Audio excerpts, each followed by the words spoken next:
Olá, estamos de volta com Espaço Livre e hoje eu converso com o vereador Gilberto Natalini do PV, Partido Verde, certo? Que é quem preside a Comissão Municipal da Verdade, que investiga crimes cometidos no período da ditadura militar. Vereador, exibimos no bloco anterior a matéria sobre a presidente Dilma na entrega do relatório final da Comissão Nacional da Verdade e foi mencionado naquele vídeo a lei da anistia. Qual é a sua opinião sobre ela? Você acha que estamos num período em que retomamos essa discussão? Olha, eu vou repetir. O meu espírito e o nosso espírito não é de vingança, não é de fazer com os torturadores o que os torturadores fizeram conosco. Por um motivo muito simples. Nós não somos iguais a eles, nós somos diferentes. Nós somos humanistas, nós não queremos pendurar ninguém, torturar ninguém, matar ninguém, não é... O que a gente quer, nós queremos uma dose grande de justiça. Vem a verdade, a memória e a justiça. Então, aquilo que eu disse, os torturadores e aqueles que estiverem envolvidos nos crimes de tortura, esse crime não prescreve, eles precisam pagar pelo que eles fizeram. Porque eles estavam em nome do governo brasileiro, matando, torturando, prendendo aleatoriamente. Isso é uma coisa que não pode passar a borracha. Nenhum país do mundo, da América Latina, passou a borracha em cima disso. Mas as comissões não têm poder de punição. Não, a comissão pode indicar. Então, o que nós indicamos? Qual é a nossa postura? Eu estive ouvindo o desembargador Márcio de Moraes, que foi, na época, juiz que deu a sentença condenando o governo brasileiro pela morte do Herzog, em 1978. Olha lá, hein? Coragem desse homem. Eu fui aqui no gabinete dele, no Tribunal Federal, aqui, desembargador, ele falou o seguinte, não é preciso nem mexer na lei de anistia. Ele falou, ele é jurista. O que precisa fazer? O Supremo Tribunal Federal do Brasil tem que entender que a lei de anistia não pode anistiar torturadores. Isso é crime imprescritível. Se a lei de anistia não pode anistiar torturadores ou pessoas envolvidas na tortura, então o Supremo Tribunal Federal, que deu um entendimento que os torturadores estavam anistiados, ele precisa rever esse entendimento. Se o Supremo Tribunal Federal fizer uma revisão do seu entendimento sobre a questão da punição dos torturadores, você poderá ter os processos... Talvez esse seja o novo desafio das comissões? Eu acho que a pressão legítima do país exigindo a punição dessa gente, como houve no Chile, o coronel Contreras, que foi o homem-chave do Pinochet na repressão, está preso até hoje. Quantos anos já faz isso? A Argentina teve presidente da República que ficou preso, morreu em prisão domiciliar, o Videla. Sim. Então, quer dizer, por que só no Brasil...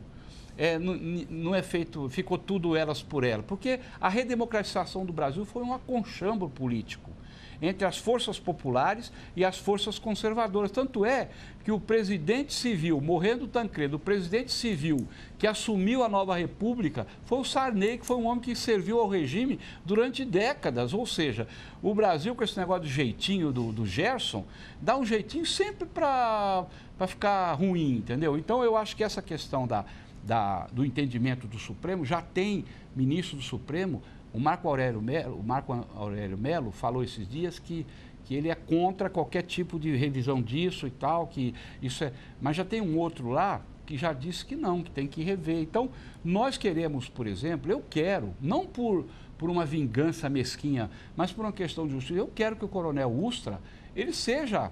antes de morrer, que ele seja condenado pelo que ele fez. Não só comigo, mas com todas as pessoas que eu vi ele fazer no DOI-CODE. Ele é arrogante, ele acha que ele é impune, ele acha que os generais que o sustentavam estão aí. E eu quero dizer aqui, com toda a tranquilidade, as nossas Forças Armadas, eu sou um brasileiro, né? Eu tenho o maior respeito pelas Forças Armadas do meu país. Por quê? Porque o Exército, a Marinha e a Aeronáutica são as forças para defender as fronteiras do Brasil. Agora, eu não quero que as Forças Armadas caminhem para a história com essa mancha no seu currículo.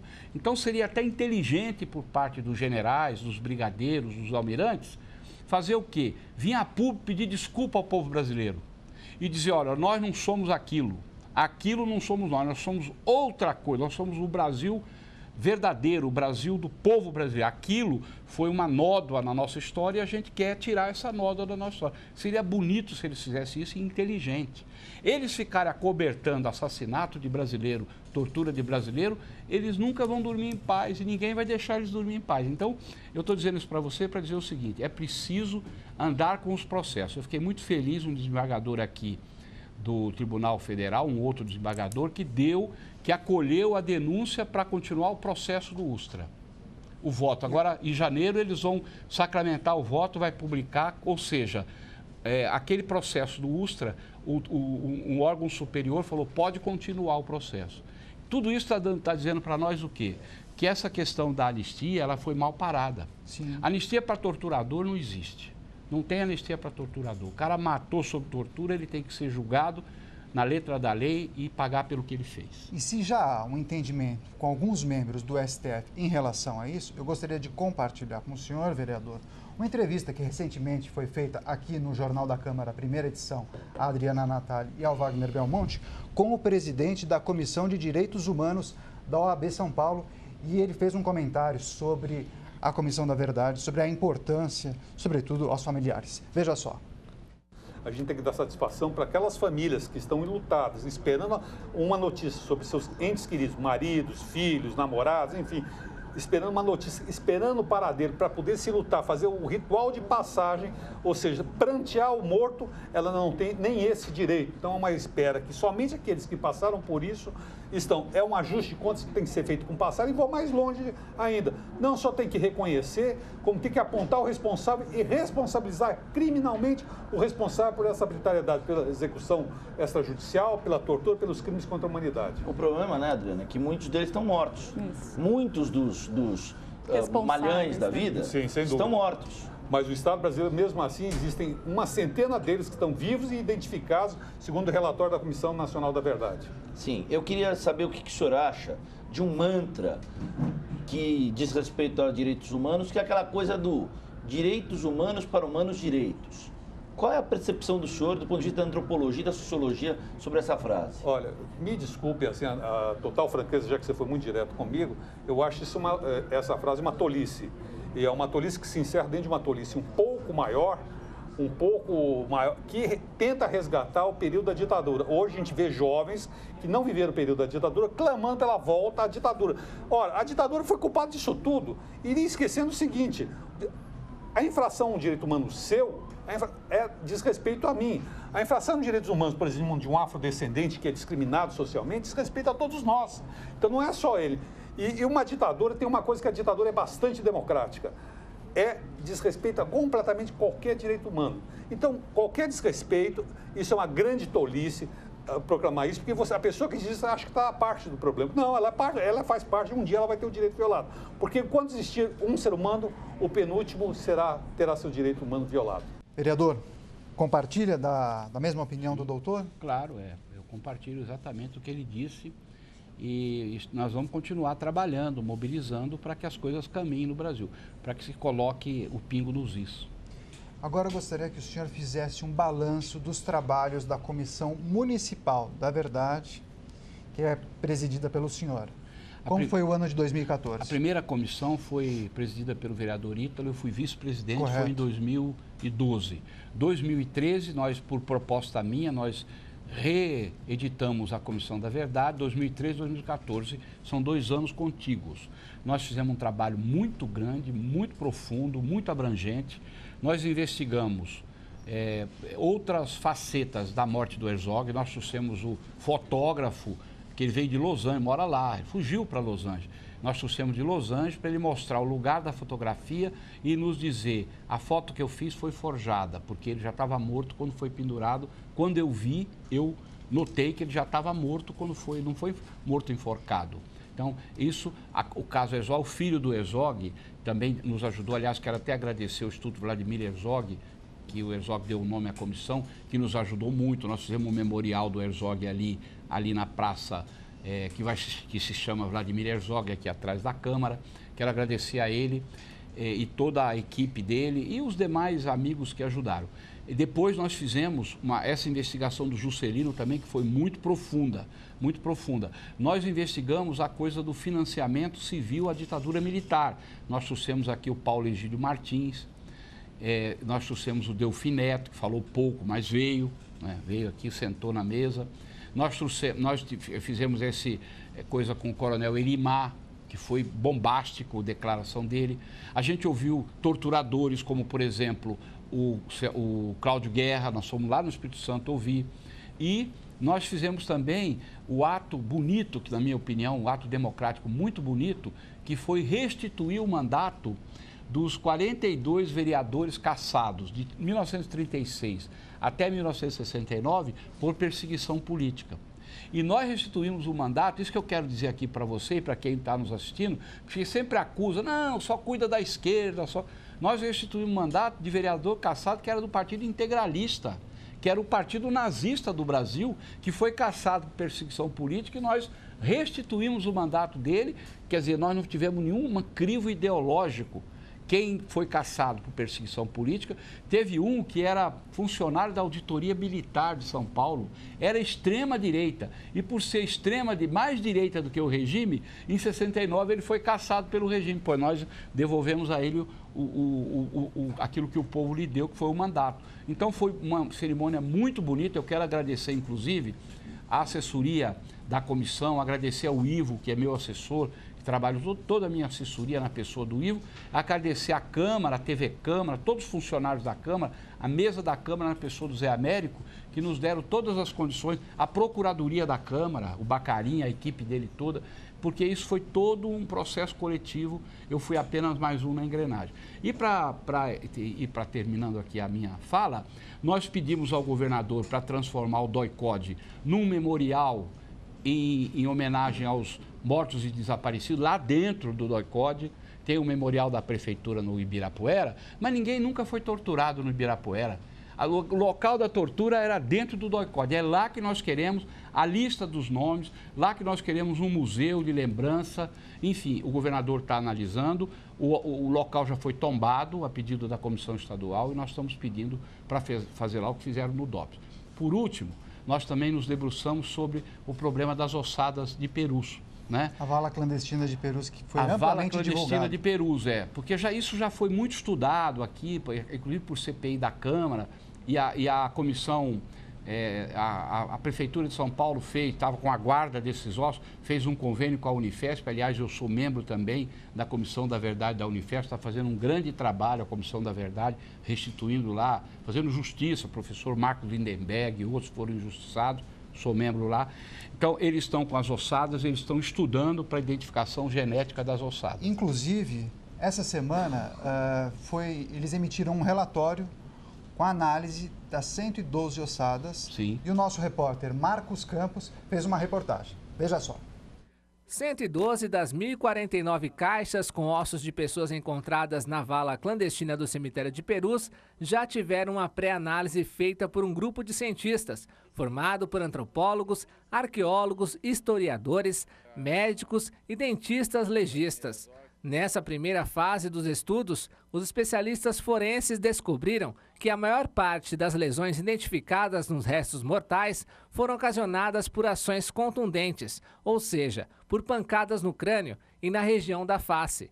Isso cria a hipótese de que esses indivíduos foram mortos por espancamento, acidente de carro ou atropelamento, e que deixa indícios de crimes da ditadura militar. Eles também descobriram que das 112 caixas abertas, 84 são ossos de pessoas do sexo masculino e 23 do sexo feminino. O mais interessante é que apenas 3 tinham sinais de ação de arma de fogo. E em 3 desses 112, nós constatamos lesões compatíveis com a ação de projétil de arma de fogo.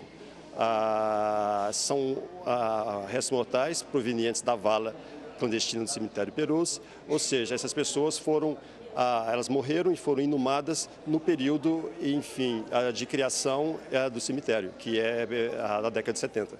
As ossadas de Perus foram encontradas na década de 90 e os estudos indicam que esses restos mortais foram enterrados há quase 40 anos E muitas dessas ossadas estão em condições de deteriorização acentuada, o que dificulta a identificação por estudos antropológicos. No entanto, o Centro Antropológico Forense da Unifesp, em parceria com cientistas do Peru e Argentina, deverão realizar uma coleta de material genético das ossadas já no primeiro trimestre de 2015 e cruzar com os de familiares dos desaparecidos entre 1964 a 1985. A identificação por DNA ela vai ser feita posteriormente. O que a gente pode dizer é que alguns conjuntos ósseos desses 112, os ossos não estão em bom estado de conservação, ou seja, em virtude do tempo, das condições a que eles foram submetidos. Isso potencialmente é um limite, é um fator limitante para a identificação. Não significa que não será possível, mas não são conjuntos ósseos em bom estado de conservação. Nós temos uma pesquisa dos restos, né, encontrados nas caixas, e temos a pesquisa dos dados dos familiares, de toda a época, dos dados históricos, dos dados do próprio cemitério, né, de Perus, que vão ser confrontados. Certeza absoluta só depois do exame de DNA. Os trabalhos da identificação das ossadas de Perus deverão ser concluídos até o fim do ano que vem e deverão ser gastos com pesquisas e análises R$3 milhões. É possível encerrar esse trabalho até o final do ano que vem e, desta forma, nós podemos dar a oportunidade para esses familiares terem a certeza se os seus entes queridos estão ou não dentre estes restos mortais encontrados na Vala de Perus. Vereador, me apropriando das palavras da presidente Dilma, estamos nos reconciliando consigo, é isso? Eu acho que está caminhando, né? Está esclarecendo, isso é importante para o país, né? Nós estamos continuando, nós descobrimos aqui, a partir de denúncias, o padre Júlio Lancelotti e outras pessoas, que esse sepultamento de pessoas que têm identificação, têm RG, têm família, como indigente em Perus e em outros cemitérios de São Paulo, continua.